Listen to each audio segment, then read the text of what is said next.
opinion? What's your truth? Good morning, morning. Yeah, I see. I guess I'm part of the 14%. Yeah, I believe we're winning the war. Iran was a terrible country, and they've been a terrible country for a while, and we finally took out these people that made this place such a terrible place. What made Iran a terrible country, if you don't mind me asking? What is in your opinion? Just the dictatorship, the control they've had over the people, the constant attacking of other countries, and a lot of people sound like what the Orange Man is doing. Quite frankly, Iran has never attacked another country. And Iran has never, throughout historically, they have never. Wait a minute, they have never provoked a war. They have only responded to wars. So that's one. Two. I understand that, but they also supply Hezbollah with missiles. They've been supplying Hamas with missiles. They're the ones funding all this terror. I don't think so. But regardless of that, I'm not gonna go into that. But the history of Iran is Iran had an elected official, an elected president that the U.S. didn't like. That they went in there and took him out. Then they brought in the Shah. So all of the stuff that you're talking, so all of the stuff that you're talking about is stuff that America instituted. So I'm just letting you. Let's get our history facts straight on that. Keep going though, if you wanted to. I don't know if you're done. You done? Is he done? No, I'm just saying. So Okay. Gaza also had free elections, and they also put these terrorists into place.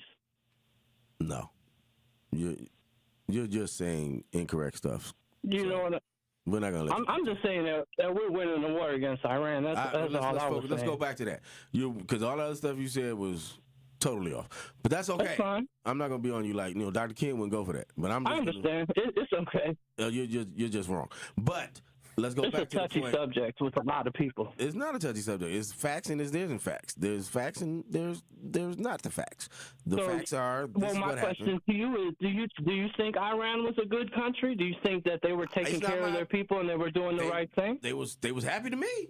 They was cool. Who am I to tell them? See, that's the problem with us as Americans. And this is what what's the black brother that they may say the weapons of mass destruction. What was his name? Colin Powell. Yeah, Colin. Yeah, Colin Powell once said at the Republican convention, and he almost made me Republican. He was like, "You have to accept the people that these elected officials, that these countries have chosen." And too many times, as Western countries, we do not accept the people that they have chosen. And that's what happened in Iran. They didn't accept the people that they chose, and then they went in there and put somebody else in, and he became a terrible dictator. The dictator that they got is because America put him there. And then they had the revolution in 79, and now here you go. You get somebody worse. But they had an elected official. Iran was the first country in the Middle East to have a democratically elected president. But you didn't know that. See? That's what I'm saying. But they also say death to Israel, death to the infidel, and death to America. Well, America says death to everybody because we've killed over 1 trillion people since 1970. Let's be 100. So nobody's killed more people on this planet since 1970 than America. So who's the real evil person on this planet? If we keep it at 100, I'm not saying, but let's get back to the point of Iran. Iran is not losing because Iran is still in existence. And when you're in America that is purporting your dominance of war, they still have that strait that nobody can get through. The oil prices are going through the roof. They are affecting the world's economy. Let's not just be focused on military might. They are winning because they are affecting the way that the world is operating. They are winning because of the way that the dollar is being downgraded every day that this war goes on. And if the dollar loses its dominance in the world economy, we are no longer a superpower. We're no longer a superpower. So there's people that think after this war we will no longer be a superpower.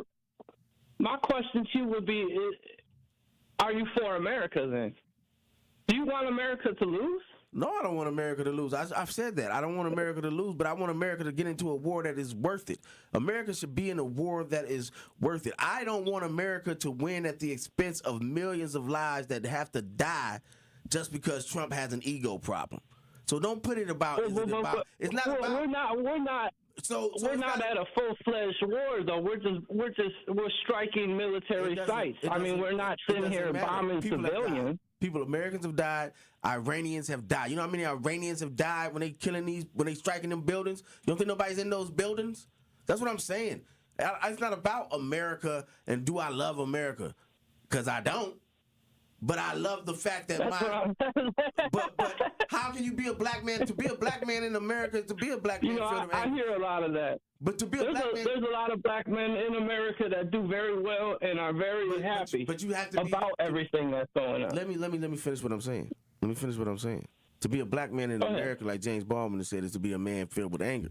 You have to. There's no way that you can exist in this country and not feel that way. There's no way that you can exist. I love America in that I built this country off of the backs of black people and the slaves that built this country and all the things that we've done for this country. I don't love America in the way that it treats black people. I act like a black man. You act like a coon. I'm gonna just be 100. I don't mean to sound like I don't want to sound negative, but that sounds so racist of you to say. First of all, I'm black, can't be racist. So you're acting like a coon right now, and I'm going to just let you know. I'm going to just let you know. There's a lot of black people that don't like white people.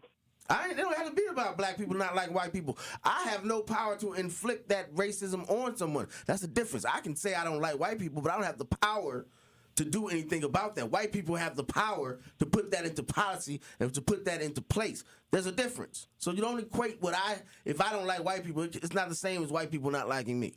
Thank you. Thank you for the call. I'm out of here. All right. 833-212-1017. Xavier is in the producer studio. He seemed like he had some commentary. Did you have some commentary, Xavier? Who was, of course, the caller was just completely ignorant of history. I mean, it was just quite pathetic, honestly. And it's just hearing someone talk like that, That's what I'm saying. It's just pathetic to me, honestly. And that's what I'm saying. They need to actually pick up a history book and learn what we've done around the world. We can't regurgitate that stuff. The causes of what we did. Like, Dame did a great job. I'm glad he gave him a little history lesson of what we've done to Iran. Mm-hmm. So yeah, that's all my commentary. Xavier is right. We can't regurgitate the things that we are being forced upon us. You have to open up a book.